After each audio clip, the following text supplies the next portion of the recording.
Обыда Лондон BBC саламатсыздарбы. Эл аралык жана спорт жаңылыктары менен тааныштырып Эрмек Максутова. Гонконгдун көчөлөрүндө нааразылык акциялары уланууда. Тургундар жаңы мыйзамга каршы чыгып жатат. Индияда карантин уланып жаткандыктан үй кызматкерлерине жетекчиси маянасын төлөбөй, алар үй бүлөсүн багууда кыйналып жатат. Голливуд жылдыздар үчүн кызыл килем төшөөгө камынууда, бирок салтанат жылдагыдан өзгөчө өтөт. Миңдеген демонстранттар, көптөгөн полиция кызматкери аларды таратууга аракет кылганына каршылыгын билдирүүдө. Катышуучулар нааразылык жараткан мыйзамга кыжырдануусун билдирип, Гонконгдун бир нече аймагында акцияга чыгышкан. Ондогон демонстранттар кармалып, полицияларга каршы көздөн жаш агызган окторду колдонду. Митингчилер сунушталган мыйзам долбоору Кытайдын улуттук гимнин кордогон кылмыш экенин белгилөөдө. Мындан сырткары Гонконгдун саясий жараянын айланып өтүп, Бейжиңге көп укук берген улуттук коопсуздук мыйзамына карата коомчулук негизинен кескин нааразы болууда. Гонконгдун лидери Кэрри Лэм Кытайдын жаңы коопсуздук боюнча мыйзамын коргоп жатат. Ал аталган мыйзам зомбулук менен коштолгон саясий демонстрациялардан сактай турганын айтат. Кабарчыбыз Мартин Ип мыйзам долбоору талкууланып жаткан Гонконгдун мыйзам чыгаруу кеңешинде болуп, Кытайдын улуттук гимнине карата карама-каршылыктардын себебин түшүндүрдү.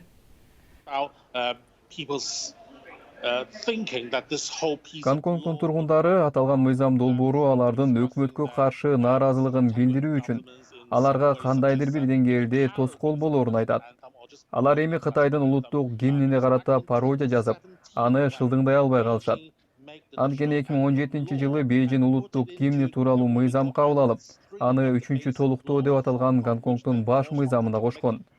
Кийин Гонконгду аны жергиликтүү мыйзам катары кабыл алгыла деп мажбурлаган.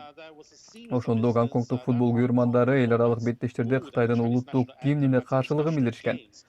Анткени Гонконгдо башкаруунун бир өлкө, эки системасы болгондуктан Гонконг дүйнөлүк чемпионаттарга өзүнүн командасын жөнөтө алат. Бирок ал жерде Кытайдын гимни жаңырыш керек. Аталган кадамды Бейжиң мекенчил болбой, өлкөгө дээрлик чыккынчылык кылууга барабар болду дейт. Гонконгдуктар үчүн ал жок дегенде бүгүнкү күнгө чейин Кытайдын башкаруусуна карата нааразылык билдирүүнүн бирден бир мыйзамдуу жолу болчу.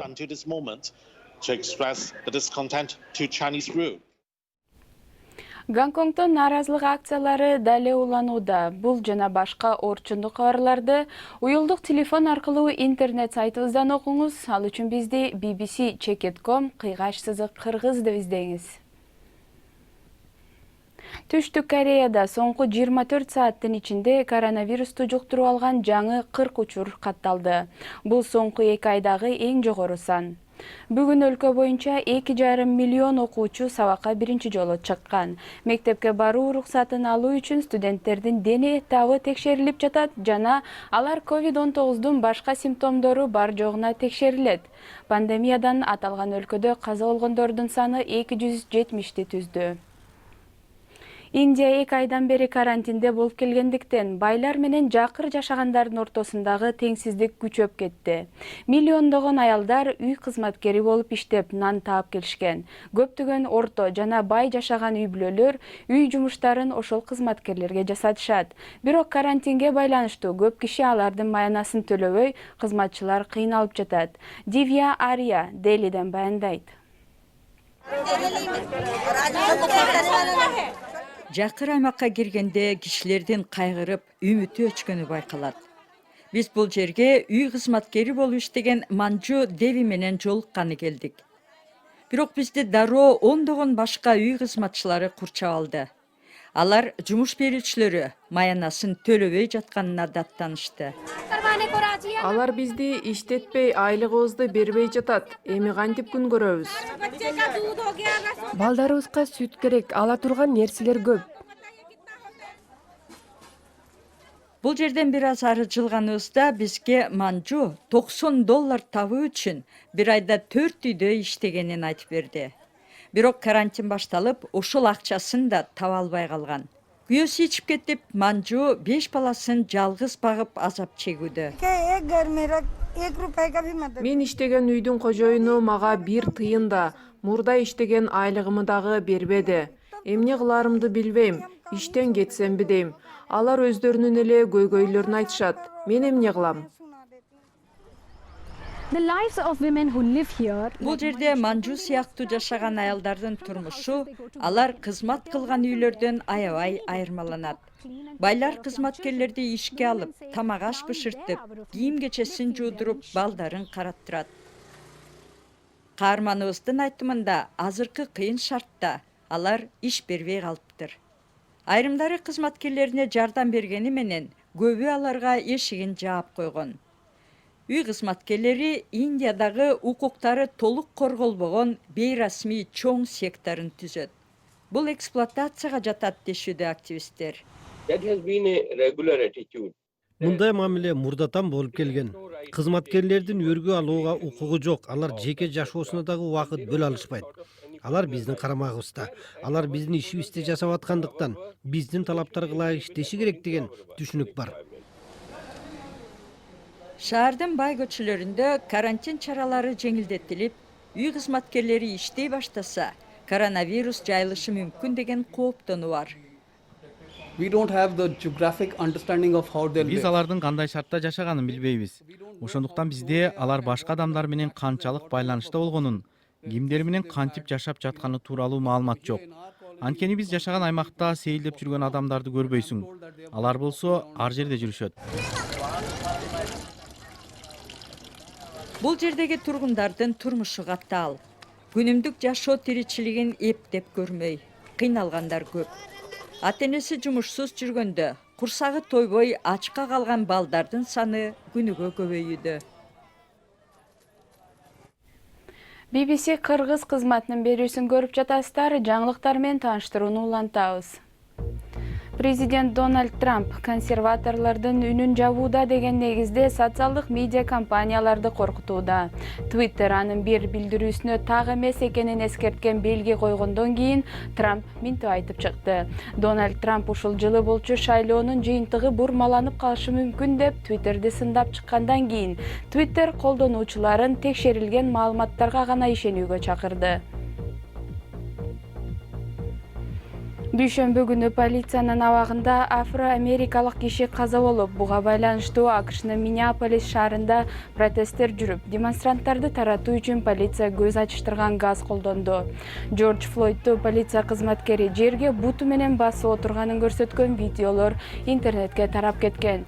Джордж Флойд бир нече жолу дем ала албай жатканын айткан жана ал куралчан эмес болгон. 4 полиция кызматкери жумуштан алынды.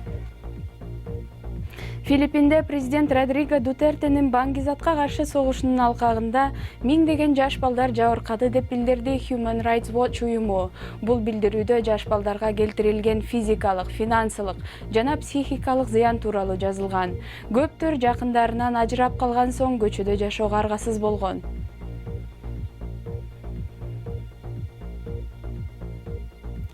Флориданын Канаверал аймагында бүгүн түнү эң биринчи коммерциялык учак Мейкиндикке учат. SpaceX ракетасы менен капсуласы 2011 жылдан бери Америкадан сапарга чыккан биринчи ракета болууда. Эл аралык Мейкиндик станциясына учуп баруу миссиясын НАСАнын 2 космонавту аткарат.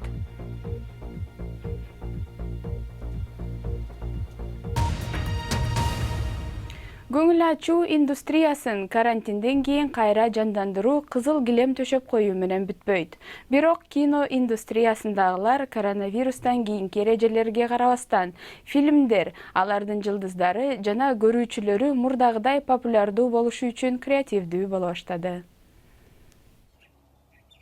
Голливуд COVID-19 байланыштуу чектөөлөрдөн улам жабык. Бирок индустрияны кайра жандандырууга даярдыктар көрүлүүдө. Эми жылдыздар үчүн кызыл килем төшөө жылдагыдан башкача болот. Салтанат актерлордон кол тамгасын алууга ашыккан көрөрмандарсыз өтөт. Бай адамдар жана белгилүү инсандар менен баарлашкан фотографтар жана кабарчылар дагы болбойт. Анын ордуна келечектеги фильмдердин бет ачары ушундай көрүнүштө болот. Журналисттер турган жер айнек менен тосулуп, видео чалуу аркылуу интервью алышат жана жылдыздар үчүн социалдык аралык жаңы эрежеге айланат. Лос-Анджелес компаниясы Голливуд мүмкүн болушунча эртерээк жанданышы үчүн кызыл килем төшөө салтанатын өзгөртүүдө. what you'll see is a drop off where there will Бул be жерде кызыл килемден өтүүчү бардык меймандардын дени табы текшерилет. Биз айланып өтүүчү тар жолду ачтык. Ал кызыл килемден таланттуу адамдар, алардын продюсерлери же меймандар гана өтө алат. Сиз да кызыл килемди баса албайсыз. Же айланаңызда мурдагыдай жүздөгөн адамдар да болбойт. the hundreds of people on the carpet walking it. Чыгармачыл индустрия жанданышы үчүн инновациялык жолдору таап жаткан бир гана Голливуддун кинематографисттери эмес. Франциянын Бордо шаарында жылып жүрүүчү кинофестиваль уюштурулган. Анда көрүүчүлөр фильмдерди социалдык аралыкты сактап, унаасында отуруп көрө алат. Мунун максаты кино көрүүгө болгон кызыгууну кайра жандандыруу жана фильмди үйдө отуруп жалгыз көрбөстөн чогуу көрүүгө шарт түзүү. Бирок бул нерсе карантин учурунда гана болуп жатат. Анткени учурда адамдардын көңүлүн көтөрүүчү маданий иш-чаралар токтотулган.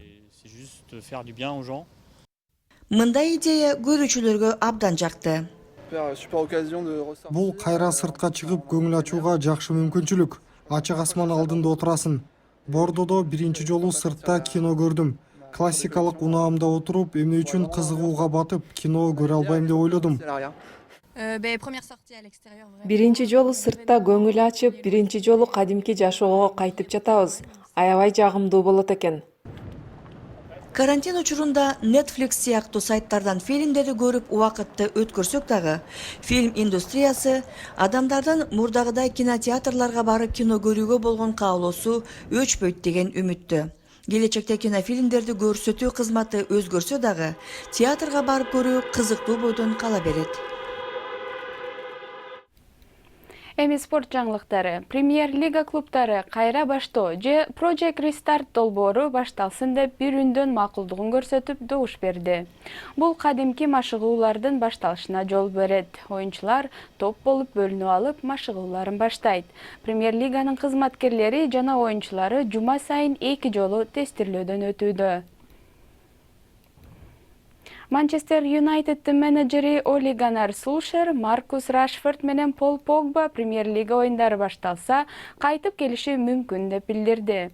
Рашфорд январь айында белин оорутуп алып, сезондон чыгып калган. Ал эми Пол Погба болсо декабрда бутун кокустатып алганы ойной элек. Ливерпулдун капитаны Джордан Хендерсон Анфилд талаасына кайтып барган күнү да Премьер-лига кубогун жеңүү үчүн көрөр армандар жок. Бош стадиондо ат салышуу канааттандырбайт деп айтты.